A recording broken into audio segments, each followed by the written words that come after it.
êtes sur Tout TV Africa, Madame, Monsieur, bonjour et bienvenue dans cette nouvelle édition de Gatingo. Nombreux l'ont suggéré sur le continent, c'est enfin une réalité. La République démocratique du Congo, confrontée aux attaques des groupes rebelles à l'Est, va désormais coopérer avec la Russie dans le domaine de la sécurité. Moscou a approuvé un projet d'accord de coopération militaire avec Kinshasa pour des échanges d'expériences et d'informations dans le cadre de la lutte contre l'idéologie de l'extrémisme et du terrorisme international.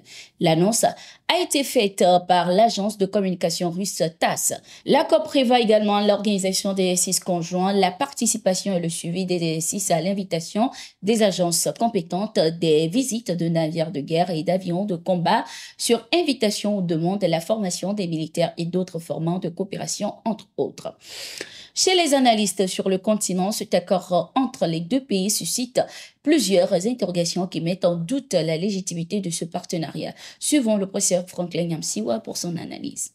Je vous dis que cet accord va être signé, mais il ne sera pas suivi des faits. Ça me rappelle un autre accord qui a été signé comme ça dans un super coup de bluff qui s'est avéré un pur coup de bluff. C'est Biya, le dictateur de mon pays natal, le Cameroun, qui s'est levé, il est allé à Moscou en mars 2022, alors même que l'opération militaire russe en Ukraine venait de commencer. Biya est allé là-bas, il a signé un accord de coopération militaire avec toutes les commodités. Le même accord, par exemple, que le Mali, le Burkina, le Niger, pratiquement ont. Paul Biya l'a signé. Mais c'était pour mettre la pression sur ces maîtres occidentaux. Parce que Paul Biya sait qu'un certain nombre de groupes armés sécessionnistes du nord-ouest du Cameroun sont financés par les puissances occidentales. Ils sont financés pour déstabiliser le Cameroun parce que la partie du sud-ouest et du nord-ouest du Cameroun est gorgée de pétrole et qu'à travers cette déstabilisation, on veut accéder aux ressources camerounaises à vil prix. Paul Biya le sait. Donc pour les avertir que vraiment lui ne va pas accepter cela, il a fait un petit pas chez Poutine, mais il n'est jamais revenu ni avec un militaire russe, ni avec un avion russe, ni avec un navire de guerre russe. Il n'a jamais fait d'exercice naval, il n'a jamais fait d'exercice militaire. Paul Biya n'a jamais véritablement mis en œuvre l'accord qu'il a signé. C'est à partir de l'analyse de l'usage que Biya a fait de son accord de coopération militaire avec la Russie, c'est-à-dire un usage de bluff et de chantage, qui lui a permis de mieux serrer les taux sur les sécessionnistes ambazoniens. C'est là que j'ai compris qu'en réalité, Tshisekedi s'inspire de l'exemple du maître dictateur d'Afrique centrale, Paul Biya. Il fait semblant d'aller vers la Russie, ce qui lui permet de couper l'herbe sous les pieds de son opposition et en même temps de continuer à faire une politique platement néocoloniale. Au Mali, Choguel Kokala Maïga, le Premier ministre, n'est plus le chef du mouvement du 5 juin Rassemblement des forces patriotiques M5 RFP.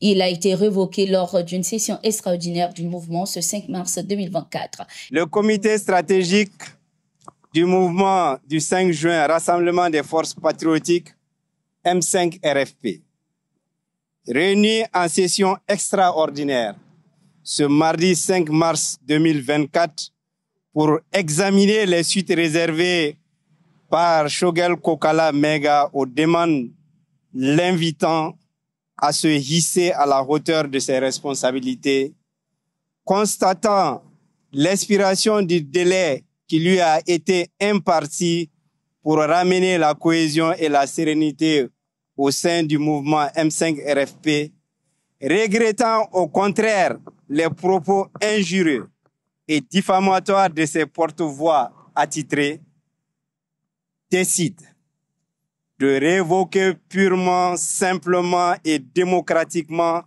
le mandat de président du comité stratégique du M5 RFP, initialement confié à Choguel Kokala Maïga.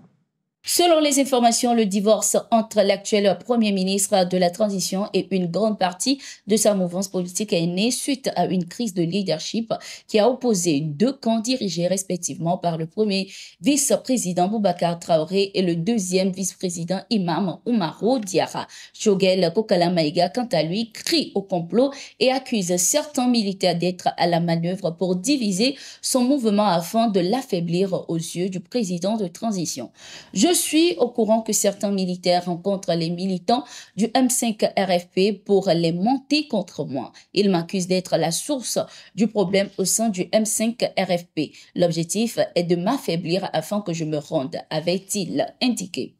Au Sénégal, le Conseil constitutionnel a rejeté la proposition de la date du 2 juin pour la tenue de l'élection présidentielle, comme suggéré par les conclusions du dialogue national. Selon le quotidien Enquête, le Conseil constitutionnel a pris par la même occasion des décisions significatives concernant l'organisation de l'élection présidentielle. Le Conseil constitutionnel a de ce fait maintenu l'invalidation de la candidature de Karim Wade, tout en confirmant la liste des 19 candidats validés pour participer à cette élection. Il a également statué sur la fin du mandat actuel du président Macky Sall qui se terminera le 2 avril prochain.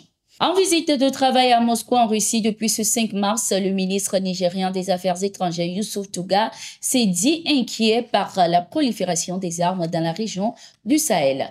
Eh bien, vous voyez, cela fait partie du problème qui concerne les conflits mondiaux ou les conflits même dans d'autres régions. Sans se poser assez de questions lorsqu'il y a une augmentation de l'approvisionnement en armes, ils ont tendance à se rendre dans notre région. C'est pourquoi nous avons toujours été préoccupés par la prolifération des armes légères et de petit calibre. Nous avons vu quelque chose de semblable se produire avec l'effondrement du gouvernement en Libye il y a quelques années. Il y a eu tout d'un coup une énorme explosion d'armes, même de combattants, et c'est quelque chose qui nous préoccupe beaucoup et que nous cherchons à régler avec nos partenaires, avait-il indiqué lors d'un entretien accordé aux médias russes Sputnik.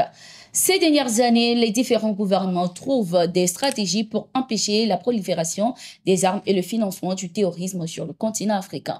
Pour les analystes, les pays occidentaux financent le terrorisme en Afrique et les fournissent également des armes.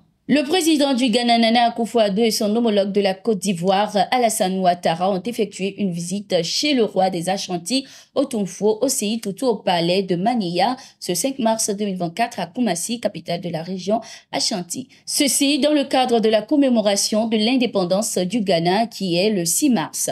Le président Nana Akufo-Addo était également accompagné d'une forte délégation composée de plusieurs autres personnalités d'État, notamment l'ambassadeur ivoirien Félix Tano et le ministre régional Ashanti Simon Osei Mensah. C'était une occasion pour le président Nana Akufo-Addo et le président Alassane Ouattara d'exprimer leur sincère gratitude l'un envers l'autre. Le roi des Ashanti, Otumfuo Osei Tutu, après avoir affirmé sa joie de les recevoir dans son palais, a remercié le président Nana Akufo-Addo pour son engagement à accompagner cette délégation jusqu'au palais.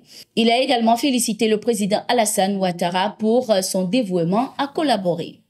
Merci d'être resté avec nous. Nous sommes arrivés à la fin de cette édition de Gatingo. Nous sommes en continu sur nos différentes plateformes et sur notre site d'information, le www.toutafrica.com.